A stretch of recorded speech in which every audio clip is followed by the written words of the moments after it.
এই দিনের তারিখের আমল ক্লোজ হইব। আর দিনের যাবতীয় আমল মাগরিবের বেজুর 3 দ্বারা বেজুর সংখ্যা বনিয়া ক্লোজ হইব, আল্লাহর দরবারও পৌঁছব। এই দুই সূরত তো বেজুর করার যৌক্তিকতা কিতা? বেজুর করার কারণ হইল ইন্নাল্লাহা বিত্রুন ইউহিব্বুল বিতরা। আল্লাহ রব্বুল আলামিন নিজে এক এবং এমন এক যার দুই নাই। পৃথিবীতে আরো বহুত এক আছে যার দুইও আছে। আল্লাহ এক এবং একক। আল্লাহুস সামাদ,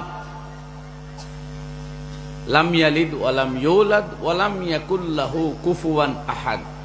আল্লাহর সমকক্ষ সমান আর কেউ নাই, জন্ম দেরাও কেউ নাই, তার কাছে কি জন্ম নেরাও কেউ নাই। সুতরাং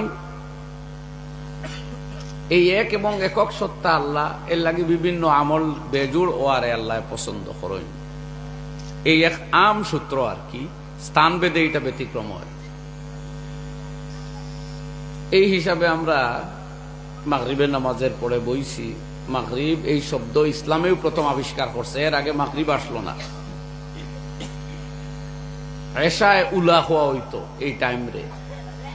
নবী করিম সাল্লাল্লাহু আলাইহি সাল্লাম দুনিয়া তাওয়ার পরে সলাতুল মাগরিব এই শব্দ আইছে, এর আগে এটা আসলো না। তো এই হিসাবে আমরা বিভিন্ন সময় 3 বার সুবহানাল্লাহ পড়ি, 3 বার দুরূদ শরীফ পড়ি। এই তিনোর এক মাহাত্ম্য আছে আর কি। হউ যে বেজুড় জুড়ও বহুত আমল আছে, সদকা করতে আবার বেজুড় না, জোর জোর দেওয়া বালা। তিরমিজি শরীফে হাদিসও আইছে, মান আনফাকা যাওজাইন ফি সাবিলিল্লাহ, জোর জোর বানাইয়া যে আল্লাহর রাস্তাত দিব, হে আরো অধিক সওয়াব পাইব।